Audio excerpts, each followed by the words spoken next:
तो दोस्तों, कैसे हैं आप। आशा है आप ठीक ही होंगे, पर जरूरी तो नहीं कि सबकी जिंदगी एक जैसी हो। कुछ लोगों का मानना है कि जब तक उन पर नहीं बीत जाती तब तक दूसरों का कहा सुना उन्हें मजाक लगता रहता है। रूह से उलझने वाला हर एक शख्स जब रूह के दायरे में आता है तब ना तो वो कुछ कर पाता है और ना ही किसी को यकीन दिला पाता है, और दूसरों के लिए एक मजाक बन के रह जाता है। ऐसा ही कुछ हमें इस कहानी में देखने को मिलेगा कि कैसे अशोक की जिंदगी कुछ ही पलों में बदल जाती है। पर मेरा सवाल एक ही है, आखिर अशोक ही क्यों। शहरों की भीड़ भाड़ से दूर गांव में रहने वाले लोग काफ़ी अलग होते हैं। गांव के लोगों में अपनापन शहरों के मुताबिक ज़्यादा देखने को मिलता है। ये कहानी गांव की तो नहीं है, पर जो शख्स इस कहानी में है वो इस गांव का है। अशोक अपने घर का बड़ा बेटा है। अशोक के बाद उसकी 2 बहनें हैं जो अभी स्कूल की पढ़ाई कर रही हैं, और बड़ा भाई होने के नाते आगे चलकर अशोक को ही घर संभालना था। अशोक के पिता की तबीयत एक लंबे समय से ठीक नहीं है।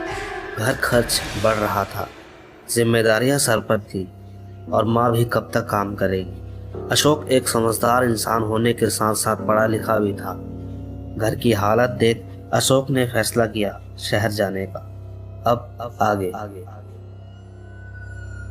अशोक अपनी बस की सीट पर सो रहा था। उसको एक आवाज सुनाई दी।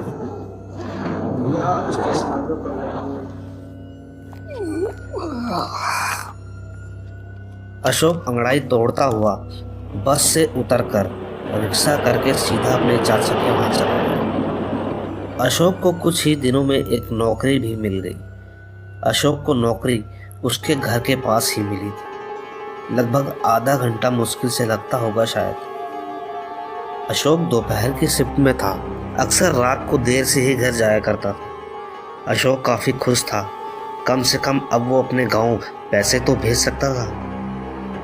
काम करते हुए अशोक का एक हफ्ता बड़े आराम से गुजरा। एक रात ज़्यादा लेट होने की वजह से एक चाय की दुकान पर रुका। ये चाय वाला रात भर दुकान खुली रखता था। दुकान खुली होने की वजह से 2-4 लोगों का आना जाना लगा ही रहता था। दुकान के सामने वाली रोड पर एक बड़ा सा स्कूल था, पर स्कूल एक खंडर की तरह दिखाई देता था। स्कूल को देखने से लगता था जैसे कई सालों से बंद पड़ा हो। अशोक की बातचीत दुकानदार से ठीक ठाक थी, क्योंकि अशोक का रोज का आना जाने का रास्ता जो था। अशोक चाय पी ही रहा था कि अचानक अशोक के कानों में एक सुई सी चुभी।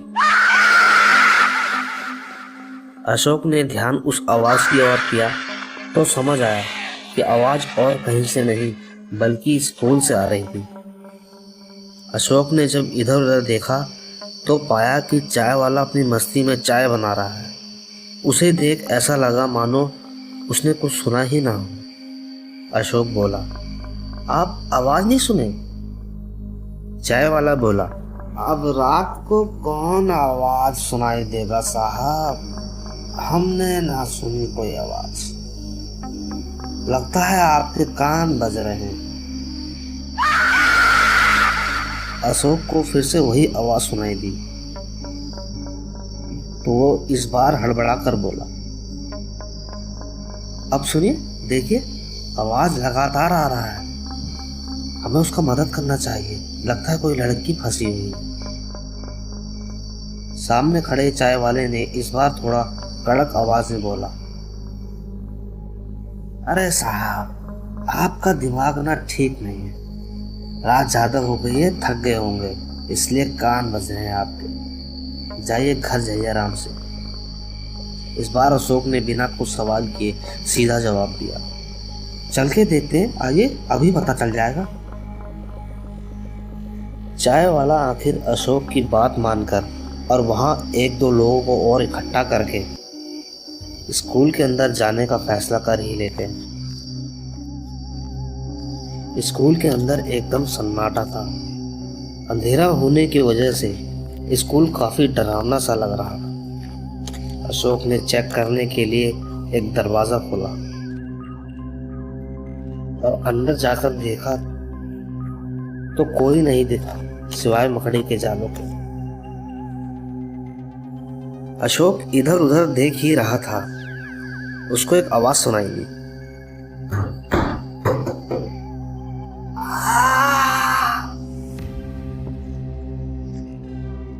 आवाज का पीछा करता हुआ अशोक ऊपर की ओर भागा और जब वहां पहुंचकर देखा तो पाया कि चाय वाला जमीन पर कपड़े झाड़ता हुआ बोला,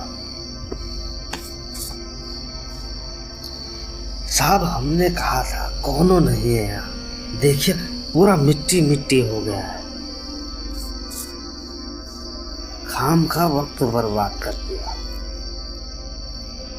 इतना कहकर चाय वाला बाहर की ओर चल दिया तो अशोक भी चुपचाप उसके पीछे पीछे खुद को दोष देने लगा और सोचने लगा कि शायद चाय वाला ठीक ही कह रहा था, थकान की वजह से ये सब हुआ होगा।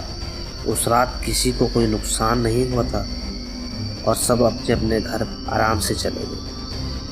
अगले दिन अशोक कल की तरह ऑफिस से लेट था और चुपचाप चाय की चुस्की लेता हुआ कल के बारे में सोच रहा था कि अचानक चाय वाला बोल पड़ा, क्यों साहब आज कोई आवाज नहीं सुनाई दे रही। चाय वाले ने बस इतना बोला ही था।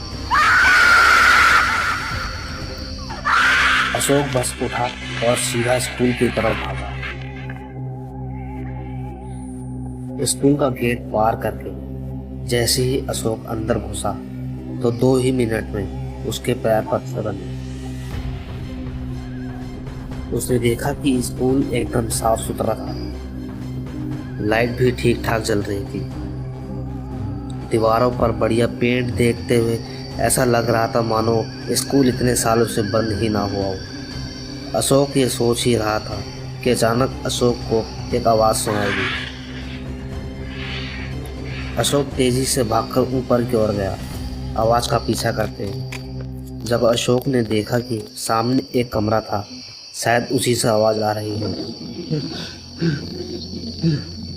अशोक ने जल्दी से उसे खोलने की कोशिश करी पर नाकाम रहा।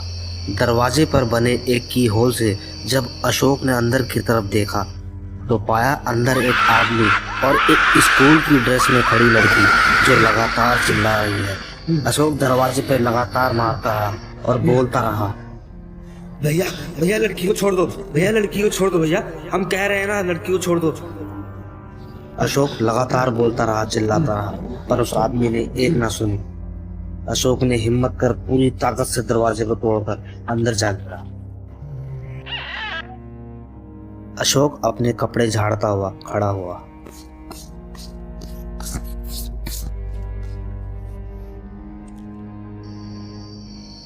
और दोनों आंखों को मलता हुआ आंखें खोलकर देखा तो चौंक गया।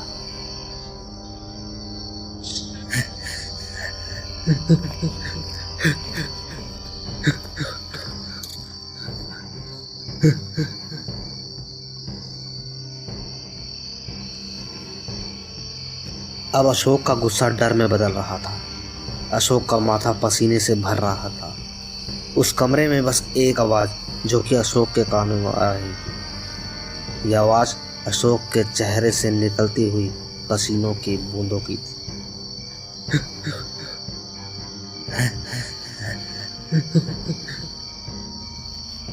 अशोक हड़बड़ाता हुआ वहां से निकलने को हुआ ही था कि सामने एक हल्की सी रोशनी में उसे एक लड़की दिखाई दी जिसका चेहरा सफ़ेद था और आंखें थी ही नहीं। उस लड़की का एक हाथ एक किनारे वाले कमरे की ओर इशारा कर रहा।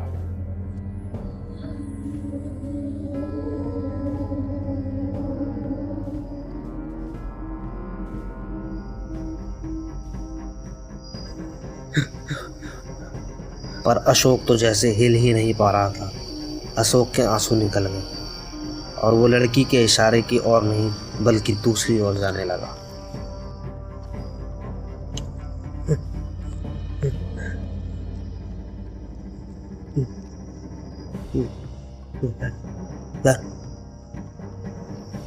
और बड़बड़ाता रहा, हमको माफ कर दो, हमने कुछ नहीं किया, हम तो आप ही का मदद करने के लिए आए थे, हमको माफ कर दो प्लीज। अशोक बोलता हुआ वहां से निकल तो गया, पर बाहर जाने का रास्ता उसे मिल नहीं पा रहा था। इसी उधेड़-बुन में अशोक लगा हुआ था कि अचानक किसी ने अशोक के बालों को इतनी जोर से खींचा कि अशोक चिल्लाता हुआ अपने आप उस लड़की के बताए हुए इशारे की ओर जाने लगा, और वहां पहुंचकर जैसे एकदम से उसे किसी ने धक्का देकर एक दीवार के सामने खड़ा कर दिया और एक लोहे की रॉड सामने आ गिरी और एक भारी आवाज में अशोक को सुनाई दिया, अशोक इतना डरा हुआ था कि उसने जल्दी से रॉड उठाकर दीवार पर मारना शुरू कर दिया। जैसे जैसे अशोक दीवार पर मारता रहा, वैसे वैसे पूरे कमरे में एक अजीब सी महक फैल गई और साथ में दीवार पर खून के धब्बे भी पड़ने लगे। जब अशोक ने देखा कि दीवार के अंदर कोई लाश है तो उसके हाथ से रॉड छूट गई, और जब वो पीछे की तरफ पलटा तो वहां कोई नहीं था। अशोक ने बिना देरी करे सीधा वहां से निकल जाना ही ठीक समझा और दौड़ता हुआ सीधा स्कूल के बाहर आकर पुलिस स्टेशन की ओर भागा। जब अशोक ने पुलिस को सारी बात बताई तो पुलिस गाड़ी लेकर सीधा स्कूल के लिए रवाना हो गई। अशोक पुलिस वालों को सीधा उसी कमरे में ले गया तो छानबीन करने पर वहां पर ऐसा कुछ भी नहीं मिला जैसा कि अशोक ने बताया था। ऐसा लगा मानो जैसे कुछ हुआ ही ना हो। अशोक के द्वारा बताई गई दीवार को तोड़े जाने पर पुलिस ने देखा कि वहां पर सच में एक लाश है जो पूरी तरह सड़ चुकी है, बचा है तो सिर्फ एक कंकाल। पुलिस ने उल्टा अशोक को ही गिरफ्तार कर लिया। उनका कहना था कि ये सब करके वो बचना चाहता है, पर जब इस केस की पूरी तहकीकात हुई तो पुलिस को ऐसे सबूत मिले जिसकी मदद से पुलिस उस आदमी तक पहुंची जिसने उस लड़की को मारा था। पुलिस अशोक को लेकर उस आदमी के घर पहुंचे क्योंकि पुलिस का मानना था कि अशोक का उस आदमी से कुछ न कुछ संबंध तो जरूर रहा होगा। इसी कारण वह अशोक को छोड़ नहीं सकते थे। पुलिस अशोक के साथ उस आदमी के घर पहुंचे तो पाया कि उस आदमी के घर के बाहर पहले से ही भीड़ लगी हुई है, पर जब पुलिस वालों ने अंदर जाकर देखा तो वहां उन्हें एक लाश मिली। पूछे जाने पर पता चला कि घर का मालिक अब नहीं है, जो गुनहगार था वो अब नहीं रहा। अशोक लाश को देखकर पहचान ही रहा था कि वो लाश ने एकदम से आंखें खोलकर अशोक की ओर घूरना शुरू कर दिया और एक आवाज अशोक के कानों पर हल्की सी गूंज रही थी। अशोक डरा सहमा सर नीचे करके वहां से चुपचाप चला जाता है।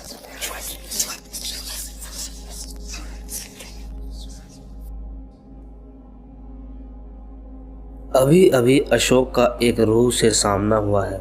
इससे पहले जो हुआ वो कुछ भूल नहीं पाया था कि सामने एक दूसरी रूह से सामना हो गया, पर इस बार जिस रूह से उसका सामना हुआ है वो एक बुरी रूह है जिसने अशोक को अभी अभी इशारा दिया है। तो क्या अशोक जिंदा रहकर इस रूह से बच पाएगा? क्या होगा आगे अशोक के साथ? ये सब जानने के लिए आप कमेंट जरूर करें और ऑडियो अगर पसंद आया हो तो लाइक करें। हमारे इस चैनल को 1000 सब्सक्राइबर पार कराने में हमारी मदद करें। कहानी का अगला भाग मैं जल्द ही लाऊंगा।